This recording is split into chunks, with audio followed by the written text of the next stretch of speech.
The alien general hesitates. Did they abduct human children? The cuffs bit into my wrists the moment the door sealed behind me, and the first thing I noticed was the silence. Not the natural silence of empty space, but the kind of silence that is carefully designed. The kind that tells you, without a single word, that you are completely alone, and that no one is coming for you. I was wrong about the last part, but I did not know that yet. My name is Commander Ilara Vasquez, and I had been a prisoner aboard the Vethkaran flagship for exactly 4 hours and 32 minutes when General Vorkon walked in. I knew his name before he introduced himself. Every human officer in the Interstellar Defense Corps knew that name. He was the one who had taken the Aldhari homeworld in 6 hours. He had dismantled the Soran fleet without losing a single ship of his own. He had ended 38 civilizations across the galaxy, not through rage or cruelty, but through a cold, mechanical precision that made him far more terrifying than any enemy who simply wanted to cause pain. He wanted results. He always got them. He was tall, 7 feet of layered exoskeletal plating that moved like armor fitted to a body that had never needed protecting. His 4 arms rested at his sides in perfect symmetry. His compound eyes, split into dozens of smaller lenses, swept the cell once before settling on me, and I had the distinct feeling of being measured, categorized, and filed away in a matter of seconds. He spoke first. His English was clean and precise, without accent, which told me he had learned it from recordings rather than conversation. People who learn language from recordings never pick up the hesitations. "Commander Vasquez," he said, "you are in good health. That is intentional." "I appreciate the consideration," I said. My voice was steady. I had practiced keeping it steady for 11 years in the Corps, in situations that would have broken most people twice over. He moved to the center of the cell and stood there in a way that made even the large space feel small. He was not trying to intimidate me. He simply took up space the way mountains do, without effort, without thought, as if the room had been built around him. "You lost 31 ships in the engagement at Cressus Point," he said. "Your admiral, Chen, I believe, retreated with what remained of the human fleet to a holding position behind the 4th moon of Periax. She is waiting. I imagine she is waiting for news from you." I said nothing. He continued. "We have in our care 46 individuals recovered from one of your support vessels during the engagement. The vessel was attempting to evacuate. We intercepted it. I felt something shift in my chest. Not fear, something closer to attention, the sharp, focused kind. "They are small," Vorkon said, studying me. "Considerably smaller than the human standard your military profile describes. Our medical team has reviewed them. They appear to be young, very young." I kept my face perfectly still. I was good at that. He continued watching me, and I could tell he was looking for the crack, the flinch, the widening of the eyes, the small involuntary reaction that every species produces when something they love is threatened. He had done this before, to 38 other species. He knew exactly what grief looked like, and he was waiting for me to show it to him. 46 children, he said, very quietly. Aboard a military support vessel. That is unusual. You'd be surprised what war makes necessary, I said. He tilted his head. The plating along his jaw shifted slightly. The Vethkaran equivalent of a raised eyebrow, I had been told. "I would like you to see them." He gestured toward the wall to my left, and a panel slid back to reveal a screen. The image on it was clear and sharp. A large holding bay, well lit, with smooth gray walls and a raised floor. And in that bay, arranged in 6 neat rows, sat 46 figures in orange prison jumpsuits. They were sitting cross-legged, eyes closed, hands resting on their knees, palms up. Their breathing, even from the biometric readings displayed at the edge of the screen, was slow and perfectly even. They were small. The tallest among them might have reached my shoulder. Their faces were young-looking, their frames lean. To anyone who did not know better, they looked exactly like what Vorkon believed them to be. I looked at the screen for exactly 3 seconds. I recognized the posture immediately. Every compact unit soldier in the 3rd Asymmetric Warfare Battalion used that same meditation stance before an assignment. It was not taught to them during basic training. It was developed collectively, over years, because it was the most efficient way to preserve mental clarity, during extended pre-mission holding periods. These were not children. Lieutenant Ose was in the second row from the left. I could recognize her by the way she sat, perfectly upright, spine straight as a measuring rod, the stillness around her slightly different from the others, not less relaxed, more intentional. 46 compact unit soldiers. Average height, 4 feet 9 inches. Average age, 26 years. Average confirmed field record per operative. I did not let myself finish that thought, because finishing it might have put something on my face that Vorkon was watching for. They have not asked for anything, Vorkon said. They have not cried. They have not spoken to each other. They simply sit. Children can surprise you, I said. He looked at me for a long moment. I am going to open a communication channel to Admiral Chen. I am going to offer her a choice. She surrenders what remains of the human fleet within 72 hours, or the children, as you call them, face consequences. I looked away from the screen. I looked directly at him. I wanted to be sure he heard me clearly. General, I said, I would strongly suggest you open that channel and release those individuals immediately, not as a surrender, as a personal act of good judgment. He made a sound. I had read enough briefing files on Vethkaran biology to understand that the low clicking sound produced by their throat structure indicated amusement. He turned without another word and walked to the door. It opened for him and sealed behind him with a sound like a lock turning in an empty house. I stood alone in the cell. The screen was still on. The 46 figures in orange jumpsuits sat in silence, unmoving, perfectly still.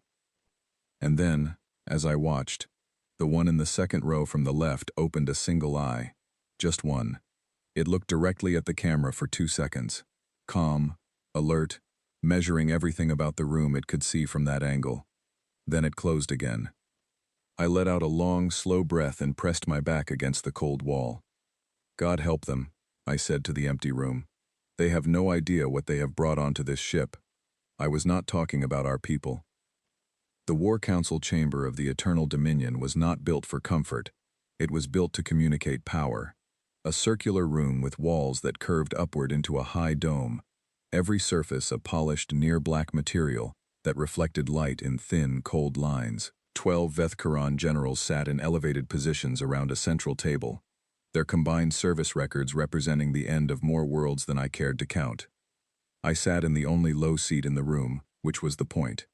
2 guards flanked me, though they kept their distance. I had been brought here not to speak, but to observe. To be observed, more precisely. To be an example of what humanity looked like when it had been beaten. Tired, outnumbered, separated from its fleet, held in place by a species that had never once in its long history of expansion found a species it could not bring to its knees within a few days. Vorkon stood at the head of the table. He was speaking to his council in their own language, which I understood about 40% of, enough to follow the broad shape of what was being said without catching every detail. It was useful to let them think I could not follow along. I had made no attempt to correct that impression since arriving. The council was discussing human psychology. Their xenobiologist was presenting. His name, as far as I could translate it, was something close to Sael, a title more than a name, indicating his rank within the science division. He was smaller than the generals, with a narrow frame and movements that were quick and precise, like a creature accustomed to working in confined spaces. He pulled up a holographic display that showed human neurological data alongside behavioral models collected over what appeared to be 20 years of study. 20 years.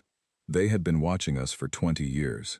Sael spoke with the confidence of someone who had spent those years becoming absolutely certain of his conclusions. The bond between human adults and their young, he explained, was not merely cultural or social. It was neurological, deep, irrational, and total. No human parent, no human commanding officer, with any emotional connection to the individuals under their care, could resist the psychological pressure of a credible threat to children in their custody. It had been observed, he said, in their study of human media, human history, human decision-making under crisis. The generals nodded. They had seen the same pattern in other species, 17 of them to be specific, each of which had surrendered key strategic ground the moment their young were made to appear at risk. I sat and listened and thought, you studied us for 20 years, and you are still this wrong." The meeting ended. 2 guards returned me to my cell, and I spent the next hour lying on the hard platform that served as a bed, staring at the ceiling, and going through everything I knew about compact unit soldiers. The program had started as an engineering solution. Space combat in the modern era was, among other things, a problem of geometry. Corridors were narrow.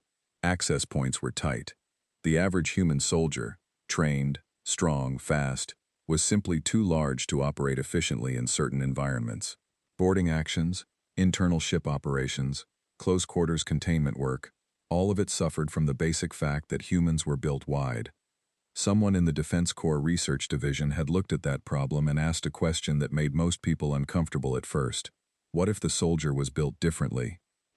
Not weaker, not less capable, just smaller.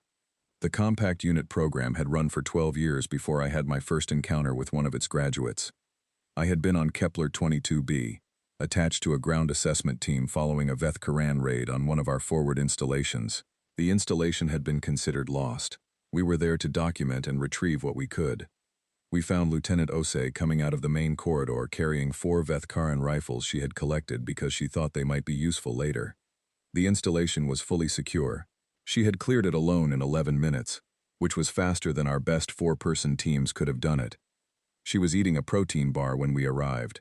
She offered me half because, she said, I looked like I had skipped breakfast.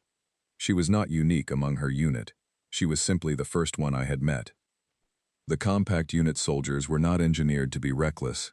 That was the part most people got wrong when they first heard about the program. They were engineered to be precise. Their physical profile, the reduced height, the unusual strength-to-mass ratio, the calibrated reflex response, was only a fraction of what made them effective. The larger portion was psychological. They were calm in a way that went beyond training. They processed threat information differently from standard soldiers, not because they did not understand danger, but because they had a relationship with it that was more professional than emotional. They genuinely enjoyed the work. The military ethicists were still having arguments about what that meant. The soldiers themselves seemed unbothered by the debate. I was pulled from my thoughts by a soft chime from the screen in my cell wall. It had been repurposed to show me a live feed. I was not sure whether this was intentional, an oversight, or a test. The feed showed the holding bay. The 46 were no longer sitting in meditation. They had been given cots, simple, flat sleeping platforms arranged in neat rows. Most of them were lying down. A few were sitting upright on the edges of their platforms, apparently doing nothing. But 3 of the cots in the back row were missing. Not the soldiers, just the cots. The platforms had been folded, I realized, looking more closely. Disassembled. A Veth Karan guard entered the holding bay on screen and stopped when he saw the empty spaces.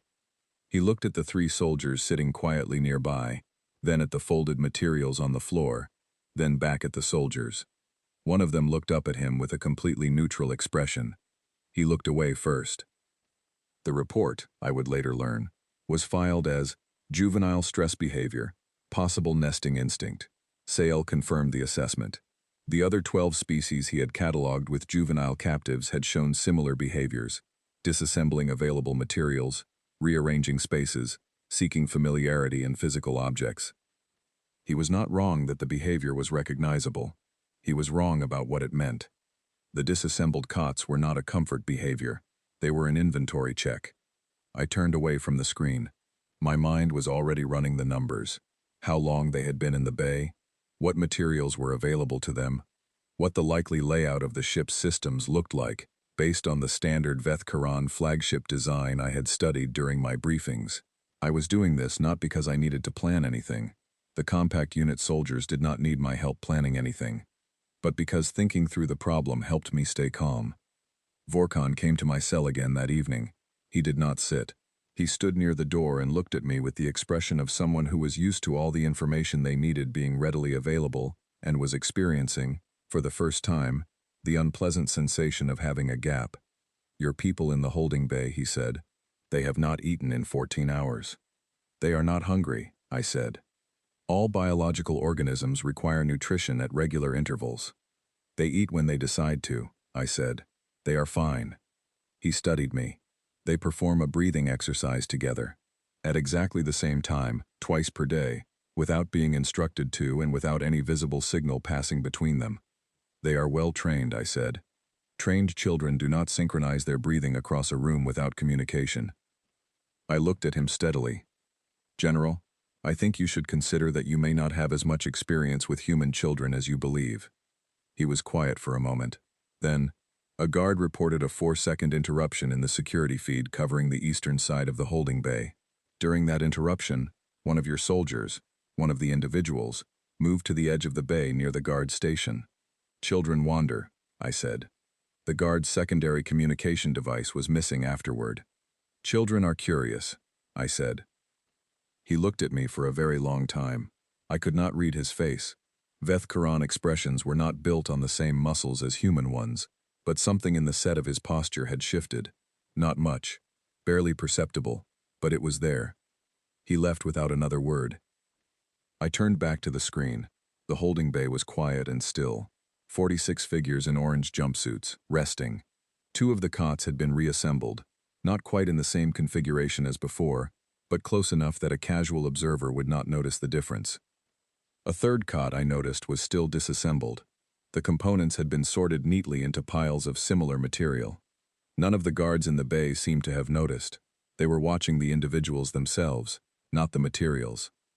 That was the thing about the compact unit soldiers that made them so difficult to account for. They did not act like a threat. They acted like people going about small, ordinary tasks. The threat was always somewhere else, in what those small, ordinary tasks were quietly building toward. I pressed my hands together and thought about patience. I had always been good at patience. The 46 were better at it than I was. 3 days into my captivity, Vorkon still had not opened the channel to Admiral Chen. I did not know whether that was because he was waiting for the right moment, or because something about the situation had made him hesitate in a way he did not fully understand yet. What I did know was that hesitation, for a general of his record, was unusual. I took that as a small, quiet sign that the compact unit soldiers were already doing what they did best. The ship's daily maintenance report came through on a feed visible from my cell. I had found I could see it by adjusting the screen angle slightly. The report listed 17 minor system anomalies across the ship. 14 were flagged as routine. 3 were listed as under investigation. I read those 3 entries twice. None of them were dramatic. A minor recalibration error in the navigation array. A temporary spike in the port power relay before it self-corrected. A brief fluctuation in the environmental system on Deck 7. Small things. Precise things. Things that, individually, meant nothing. Together, they meant someone with an extraordinary understanding of how ships like this one functioned was moving through the systems, like water finding the path of least resistance, not breaking anything, not triggering any alarms, just learning the shape of the vessel from the inside out. That night, for the first time since my capture, I slept soundly. Not because I felt safe, because I knew, with absolute certainty, that the most dangerous people my species had ever produced were awake in the room down the corridor, and they were not sitting still anymore. On the morning of the 4th day, Vorkon stopped pretending. He came to my cell before the ship's lights had fully cycled to their daytime setting, which meant he had either not slept or had cut his rest short. For a Veth-Karan general who ran his flagship on a schedule precise enough to calibrate clocks by, either option was significant. He sat down, and that alone told me more than anything he said in the first 5 minutes of our conversation, because Veth-Karan military commanders did not sit in the presence of prisoners. It was against protocol. It implied a level of informal engagement that their rank structure explicitly discouraged. He sat, and he looked at me, and he said, "Tell me about your soldiers." I looked back at him. "I am not sure what you mean, General." "Do not do that," he said quietly. It was not a threat. It was the voice of someone who was very tired of a specific kind of conversation and had decided they were finished with it.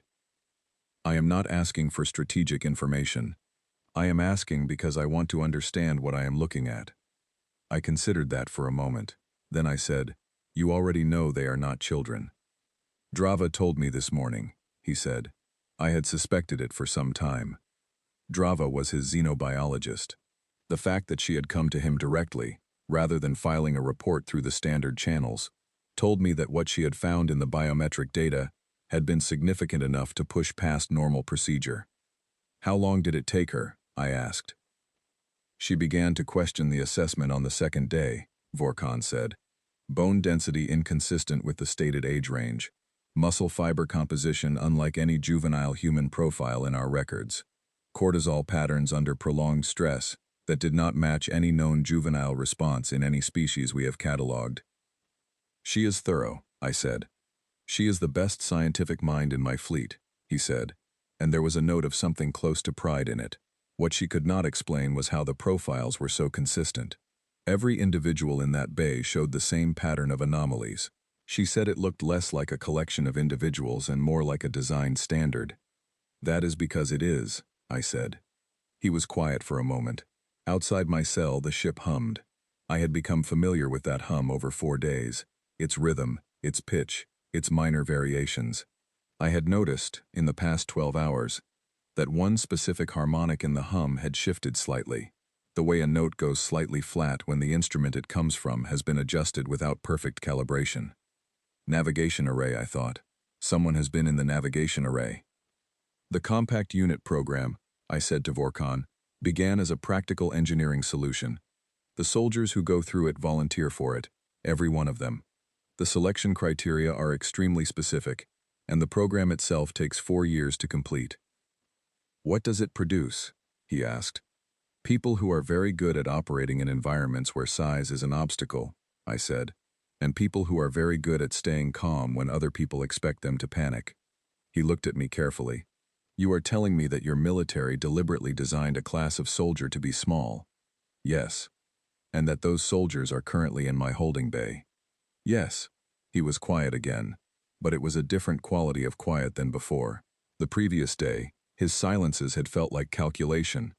This one felt like something else, like a person who has reached the edge of a map and is looking at the blank space beyond it. They are not trying to escape, he said. It was not a question.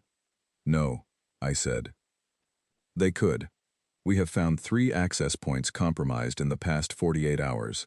Minor, nothing critical, but the pattern suggests a level of technical capability that should not be possible for individuals working without tools in a sealed environment. They are resourceful, I said. They are building something, he said. I did not confirm or deny that. I simply waited. He stood up, which meant the conversation was ending. He looked down at me from his full height and said, You are not afraid. You have not been afraid since I walked into this cell the first time. I have been appropriately concerned, I said. There is a difference between the two, he agreed. What I want to know is why. You are alone. You are restrained.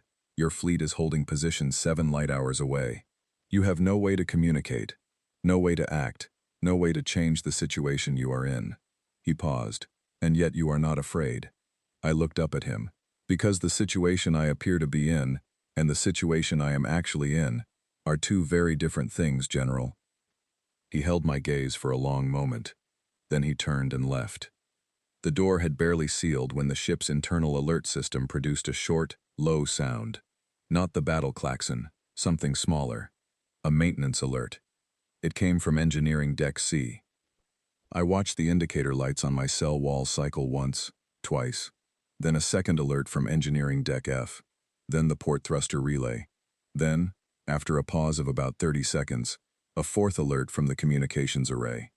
Each alert was brief. Each resolved itself before a response team could reach the source. The ship's automated systems registered them as minor fluctuations, the kind of thing that happened on any large vessel as components aged and systems cycled through their normal rhythms. I knew better. I had been listening to this ship for 4 days. These were not normal rhythms. The lights in my cell flickered once. A single, brief interruption, less than half a second. Then they returned to their normal steady light. In the dark half-second before they came back on, I let myself smile. They were not escaping. They were not fighting. They were doing something more precise than either of those things. And Vorkon, for all his experience and all his victories, had no category in his tactical understanding for what they were doing. He had brought onto his ship the 46 most deliberate people my species had ever produced, and he had given them time, space, materials, and the reasonable assumption that they were harmless. That was the most useful gift anyone could have given them. On the 5th day, the flagship began to become inconvenient. There was no other word for it. Nothing failed catastrophically. Nothing exploded or went dark, or triggered the kind of emergency that would have put the entire crew on high alert. Instead, the ship developed a series of small, precise, deeply frustrating problems that accumulated in ways no individual problem could explain. The navigation array recalibrated itself 3 degrees off course every 20 minutes. Not enough to cause any immediate danger, just enough to require constant manual correction, which meant 3 dedicated crew members doing nothing else for their entire shift.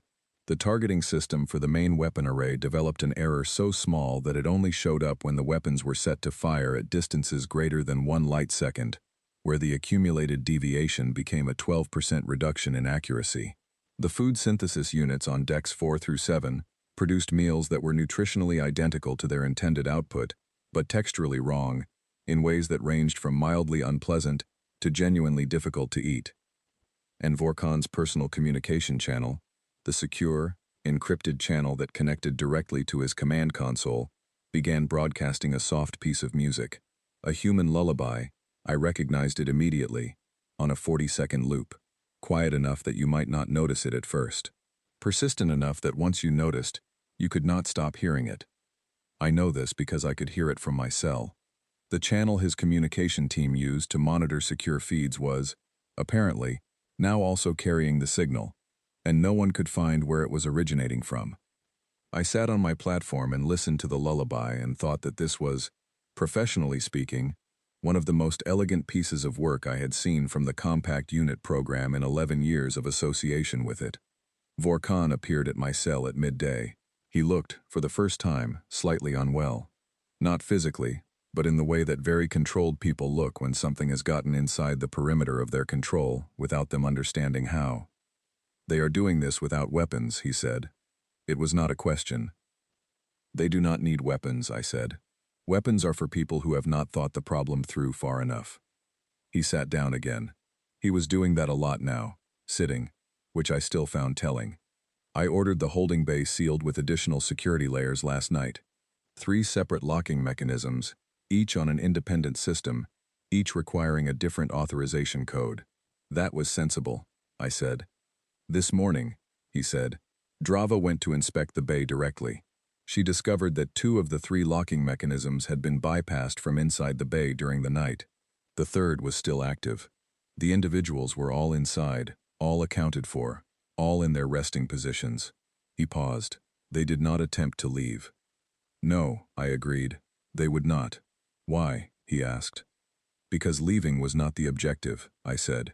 The objective was demonstrating that leaving was possible. He looked at me with something that I had never expected to see in those compound eyes, something that, in a human face, I would have called uncertainty. What is the objective? He asked. I leaned forward slightly. General, how long have your crew members been on edge? Not afraid, just unsettled, unable to point to a specific cause, just a steady, low level of not quite right that has been building for several days. He did not answer, which was its own answer. That is the objective, I said. Not chaos, not destruction, uncertainty. A ship that is not sure of itself is a ship whose crew is not sure of itself. And a crew that is not sure of itself is a crew that starts making mistakes before anyone has asked them to. He was very still. You sent them here knowing this would happen. We sent them here knowing they would handle whatever happened, I said. There is a difference. He stood up and left without another word. And this time I could see, in the set of his shoulders and the slightly longer pause before he reached the door, that he was working through a recalculation, the kind that happens when you realize the map you have been using was drawn wrong, and you have been traveling with confidence in the wrong direction for longer than you are comfortable admitting. That afternoon, the holding bay door opened from the inside. I watched it on the screen in my cell. The 3rd locking mechanism, the one that had been left active, disengaged at 14:07 ship time. The door slid back with a smooth, quiet motion, and Lieutenant Osei stepped out first. She was wearing her orange prison jumpsuit. Her dark hair was pulled back. She was carrying something in her right hand. A device that looked at first glance like a standard piece of ship equipment, but was assembled from a combination of components that should not have been able to work together, and somehow, by some act of engineering that I would have asked her to explain in detail if the circumstances had allowed it, did. She looked left, she looked right, she looked at the 12 guards arranged in the corridor, who had clearly not been briefed on the possibility that the door might simply open on its own. She looked at the security camera. She knew I was watching. She looked directly at the lens, and her expression was the same one she had worn 11 years ago on Kepler 22b, calm, professional, alert, and faintly amused in the way of someone who has found the work straightforward. "Commander Vasquez," she said to the camera, knowing the audio would carry, "we are ready when you are." Behind her, 45 people in orange jumpsuits filed out of the holding bay in 2 clean, quiet lines. I heard Vorkon's voice from somewhere down the corridor, not from my cell but through the ship's intercom, which was now carrying his personal channel along with the lullaby. He had seen the feed. He was issuing orders to his security teams. His voice was steady. That was what impressed me about him even then. Whatever he was feeling, his voice stayed steady. But his security teams, who had spent 5 days on a ship that kept doing things it should not do, who had been told repeatedly that the 46 small individuals in the orange jumpsuits were harmless, who had just watched an encrypted triple-lock door open from the inside. His security teams were not quite as steady as their general. The gaps in their response were small, seconds, not minutes. But seconds, for compact unit soldiers, were more than enough. By the time the first response team reached the corridor outside the holding bay, the corridor was empty. 47 people, 46 soldiers and 1 open door, had simply arranged themselves elsewhere. I stood up from my platform. My cell door, I noticed, had developed a fault in its locking mechanism. I could tell because the indicator light, which had been solid green for 5 days, was now blinking. A blinking light on that particular panel, according to the Vethkaran technical manual I had memorized during my first briefing on enemy ship design, indicated a calibration failure in the electromagnetic seal. I pressed my palm to the door panel. It opened. A hand reached through and gave me a cup of something hot. I took it automatically, looked down, and found myself holding actual coffee. Real coffee, or close enough to it that the smell alone made me feel more like myself than I had in 5 days. The soldier holding the cup was a young man named Corporal Owen Dale. He was 4 feet 11, which made him tall for the unit, and he had the kind of steady, amiable expression of someone who found most situations manageable. "How?" I said. I held up the coffee. "How did you make this?" "The synthesis units on Deck 6 were not as broken as the ones on Deck 4, he said. "We just needed enough malfunction to create cover. The coffee settings were still fully operational." I took a long sip. It was, genuinely, the best coffee I had ever tasted, because the best coffee is always the cup you did not expect to be able to have. "Where is Lieutenant Osei?" I asked. "Heading to the bridge," he said. "She asked me to collect you." I stepped out of my cell for the first time in 5 days and walked with Corporal Dale through the corridors of the Eternal Dominion toward whatever came next. The corridor outside the bridge was long and straight, which was a problem in some tactical situations, and an advantage in others. Right now, standing 40 feet from the bridge door, with 46 compact unit soldiers, arranged quietly behind me, and a cup of coffee still in my hand, it felt like an advantage. There was nowhere for uncertainty to hide in a long, straight corridor. Everything was visible. Everything was clear. Vorkon had 400 crew members on the other side of that door, plus his war council, plus a weapon system that, even at 12% reduced accuracy, was more than capable of handling the situation by conventional military logic. Conventional military logic, however, had been having a difficult week. I handed the coffee back to Owen, straightened my uniform as best I could after 5 days in a cell, and walked the length of the corridor alone. I could feel, without looking, the 46 people behind me holding position, still, quiet, patient in the way of individuals who were completely comfortable with the idea of waiting as long as necessary and doing whatever was required when the time came. I stopped in front of the bridge door. It was a massive structure, 2 meters of reinforced alloy, designed to seal off the command center of the ship in the event of a boarding action. There was a communication panel to the right. I knocked, with my knuckles, on the door, like a person standing outside a room where someone they need to speak to has gotten themselves into a difficult situation. The silence that followed lasted longer than I expected. I counted 15 seconds. Then the door opened. Vorkon was standing 6 feet back from the threshold. His 4 arms were at his sides in the specific arrangement that indicated, according to the cultural briefing materials we trained with, non-aggression. Not surrender, non-aggression. There was a difference, and he was being precise about which one he was demonstrating. His war council was visible beyond him, still seated at their curved table. His bridge crew was at their stations. Everyone was in their position, doing their work, maintaining the form of a functional command center. But the quality of the attention in that room, the particular way that every person in it was simultaneously pretending not to look at the doorway and absolutely looking at the doorway, told me everything I needed to know about the state of morale on the flagship of the Veth-Karan Empire. Vorkon looked at me. Then he looked past me at Lieutenant Osei, who had moved to stand at my shoulder. She gave him the same small, professional nod she had given the camera. It was exactly as unsettling the second time. "Commander Vasquez," Vorkon said, "you have managed something no military force has achieved in 400 years of Veth-Karan expansion." "I did not do very much," I said honestly. "I drank a lot of terrible coffee for 4 days and waited." "That is not what I meant," he said.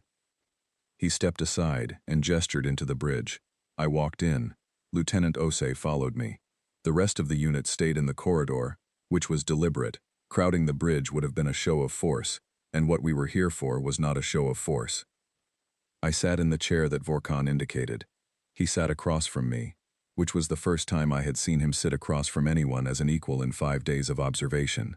His council watched from their positions. No one spoke. "You could take this ship," he said. "Probably," I agreed. "You could end this engagement entirely on your terms. You have the positional advantage. My crew is not at their best." He said this plainly, without embarrassment, which I respected. "You are choosing not to." "We did not come here to take things," I said. "We came here because your fleet started a war with ours, and we would like it to stop." He considered that. "You want a ceasefire." "We want neighbors," I said. "Not trophies. Not territory.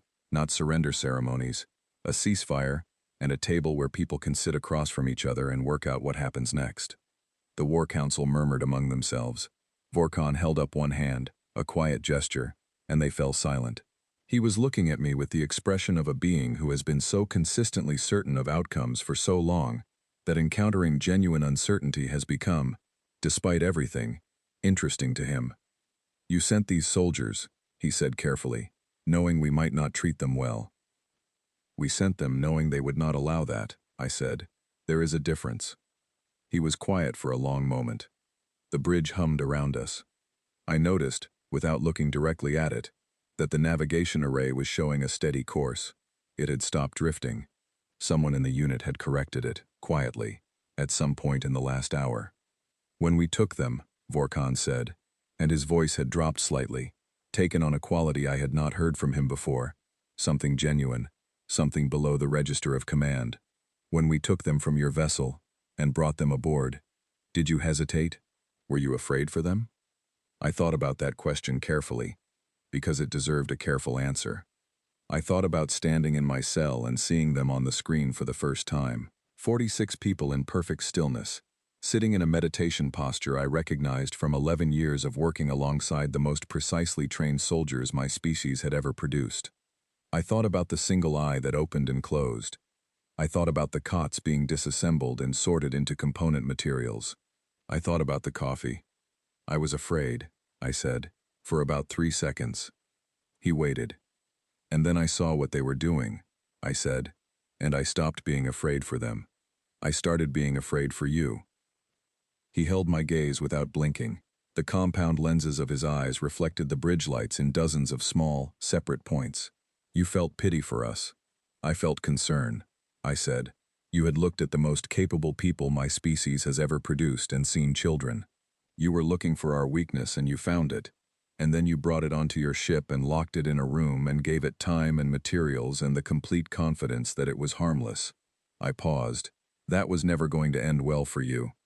And yet you are not asking us to pay for that mistake. Mistakes are how most learning happens, I said. What matters is what you do with the information. Vorkon was quiet for a long time. Behind him, his war council sat in a silence that was no longer the silence of authority, but the silence of people rethinking a great number of things at once. Then he did something I had not seen a Vethkaran general do in any historical record, in any diplomatic file, in any report I had ever read. He hesitated. Not for long, a few seconds, but the hesitation was real, and it was visible, and I could see the exact moment it happened, the slight shift in his posture, the stillness that went deeper than calculation into something that was, if I was reading it correctly, the beginning of recognition, not defeat, not submission, recognition of a fact that changed the shape of the situation he was in. I will need to consult with my council, he said. Of course, I said. And with the wider command structure of the Empire. Naturally. This will take time. We are patient, I said. He sent a communication to Admiral Chen that afternoon. It contained one line. Do not send the small ones again. We will talk. The ceasefire was not signed immediately. These things never are. There were 3 days of communication back and forth between the flagship and the human fleet, before the formal documentation was agreed upon, and during those 3 days I remained aboard the Eternal Dominion, technically still a prisoner, practically something closer to a guest. My cell door remained open. My meals were brought by compact unit soldiers who seemed, collectively, to view the entire experience as having been a reasonably interesting assignment with a satisfying outcome. Lieutenant Osei spent most of those 3 days in quiet conversation with Drava, the xenobiologist, who had become, in the way of scientists encountering something genuinely new, almost physically unable to let the subject go. She had 1,000 questions about the compact unit program, about human physiology, about what it meant that a species would engineer its own members in this way, and then trust those members completely with the most complicated and sensitive assignments available. Osei answered her questions with the same professional calm she brought to everything, and Drava took notes with the intensity of someone who understands they are standing at the edge of something that will change how they understand the universe. I watched them sometimes, in the evenings, talking across a table in one of the small conference rooms Vorkon had made available. A Vethkaran scientist who had spent 20 years studying humanity from a distance, and a compact unit soldier who had spent 4 years being shaped into something that 20 years of study had still not prepared anyone to encounter. Both of them genuinely curious. Both of them genuinely engaged. That, I thought, was also what human weakness looked like, when you found the right angle to see it from. On the morning of the 3rd day, I signed the ceasefire documentation alongside Vorkon, in the bridge of the Eternal Dominion. The ceremony was brief. Neither side wanted ceremony. We both wanted the document to mean something, and meaning comes from action, not from formality. Vorkon held the signed document for a moment before handing it to an aide. Then he looked at me and said, with a directness that reminded me why, despite everything, I found him genuinely interesting. Your species is strange. We have been told, I said. You are afraid of very little. We are afraid of quite a lot, I said. We have simply learned to work alongside the things we are afraid of, rather than waiting until we are no longer afraid before we act. The waiting takes too long. He considered that an efficient approach. We think so. The shuttle back to the human fleet left that afternoon. 46 compact unit soldiers and 1 commander, heading home across 7 light hours of deep space, in a vessel that was considerably more comfortable than a holding bay. I sat across from Lieutenant Osei, who was already asleep. Not gradually, not restlessly, asleep the way a switch is flipped, completely and immediately.